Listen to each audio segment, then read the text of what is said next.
We might move on to a different topic now. So about vocational ministry. So someone else wanted us to chat about that. Dan, do you want to start us off? Sure.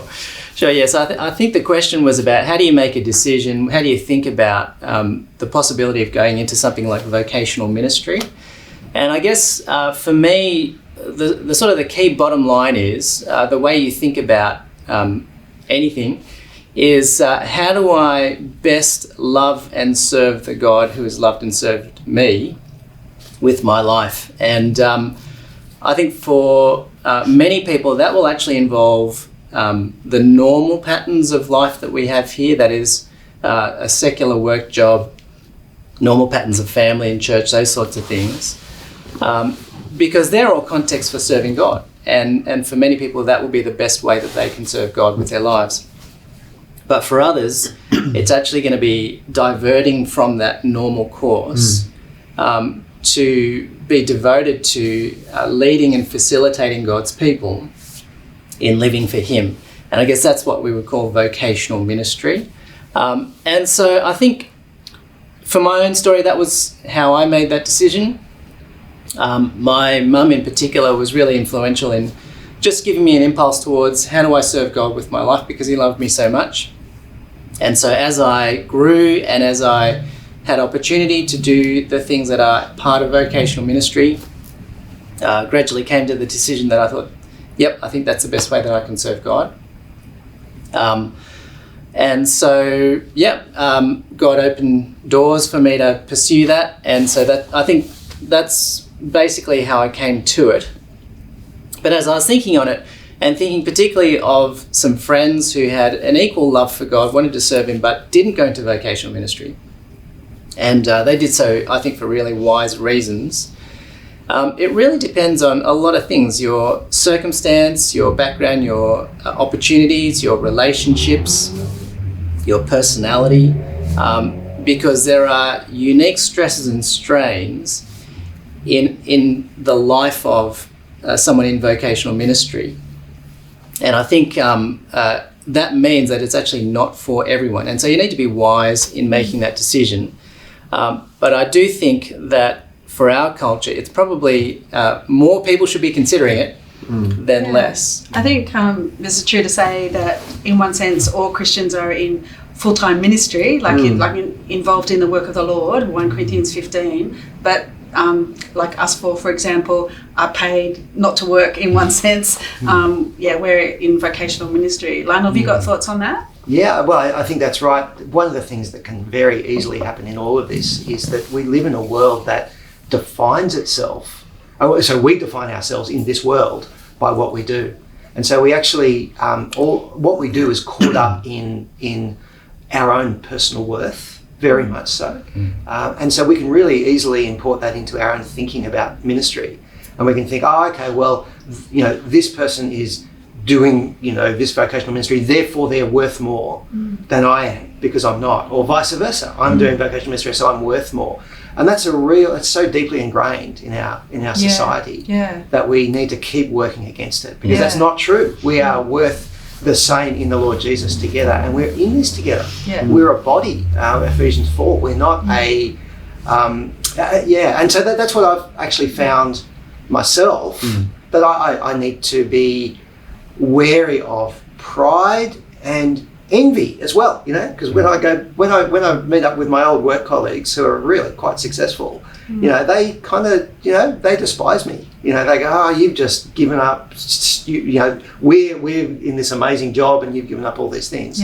So I've got this envy, and at the same time I can have pride because, in the little bubble of people who I hang around with, I'm in this sort of ministry thing, and I can be looked up to and that sort of thing. So both of those things, envy and pride, we need to be careful of. How did you make the decision yourself to go into vocational ministry? I was challenged myself over a whole lot of years. I thought there's no way that I would go into that vocational ministry thing because it's not me. And your personality? Not my personality, I'm no good at this, etc. I was challenged to start thinking and actually just get involved in some evangelism and some leading of Bible study groups, and reluctantly I came to realise that actually maybe I am someone who is able to be involved in that kind of leadership and teaching of God's people, and working in that ministry together.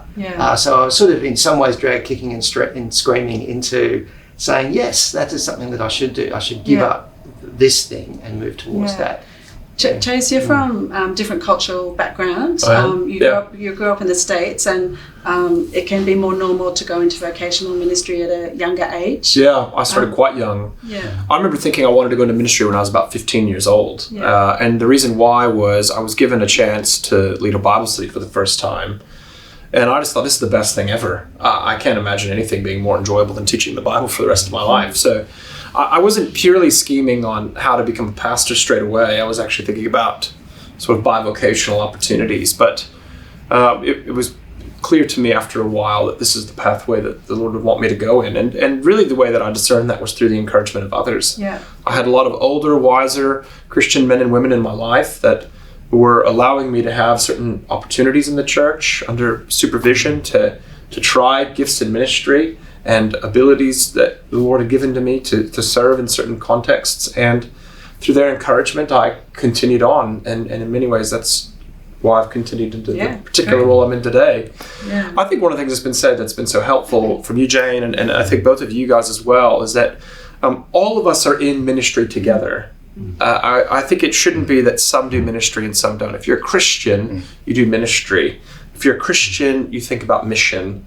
If you're a Christian, you care about the gospel, and it's your responsibility in one sense to live according to that faith entirely.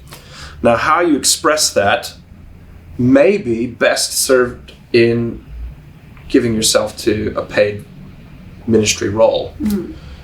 But at no time is your faith expressed in no ministry or no involvement in the local church of serving and edifying the body. So I think that's a really important thing people need to think about. The reason why we go into ministry is because that's a particular way that we think we are going to best utilize the gifts God's given to us in the body of his people. And can I just add that just really briefly, I think something that I meant to say when you asked me why did I actually do this, it was because I was convinced that this is the thing that God's doing in the world right now. Not my vocational ministry, but bringing people to trust in the Lord Jesus Christ and be saved. That is what God is doing. So I want to play my part in that and not be sort of just propping up some other scheme that somebody else has in this world. So it's actually thinking about what is God doing? He's calling people to be saved. Because that's where history is heading. That's where history is heading. That's what God's doing. And people need to hear that gospel of the Lord Jesus. That's why we do it. How I came to be in vocational ministry is kind of maybe a little bit of a mix of Lionel and Chase's. So when I was in the Christian group in high school, we started talking about vocational ministry, but I only understood that for a woman that would be overseas as a missionary. I didn't really get that it could be all of life and so many different opportunities and shapes that could be. And then just getting older and changing churches and understood that it could be, huge shape. So then the year after school, started teaching youth group. Absolutely hated that. Thought I was absolutely hopeless. And then the guy who was doing a ministry apprenticeship at church encouraged me to do it another year. And I did it another year. I think just grew in confidence, absolutely loved it. And then it just became more normal. So having exposure to different ministries, putting your foot in, giving things a go. Some things may not work, some things do, and the encouragement of others, as you were saying, Chase, and Lionel. So I'll ask you a question about that, Jane. I mean, you talked to quite a few women that are considering, is there a future for me in ministry? I think there's often women that I've spoken to that feel like it's mostly for men. Women really have to think about other pathways to be serving the Lord. How do you encourage people when they're wondering if there's an opportunity for them in full-time ministry as a woman? Yeah, so again, just like similar things that we were saying, it will depend on your personality, your life situation and circumstances, gifting and other things like that. But there's a huge variety of ministries that a woman can do in a vocational capacity. And so we have a number of women here at Moore College training to be in formal ministries, but also there's women who haven't gone through a seminary, a theological college, that are in vocational ministry, whether that be women's minister at a church, a children's minister, they may be doing campus ministries at a university, overseas, Bible translation. There's endless opportunities. Fantastic.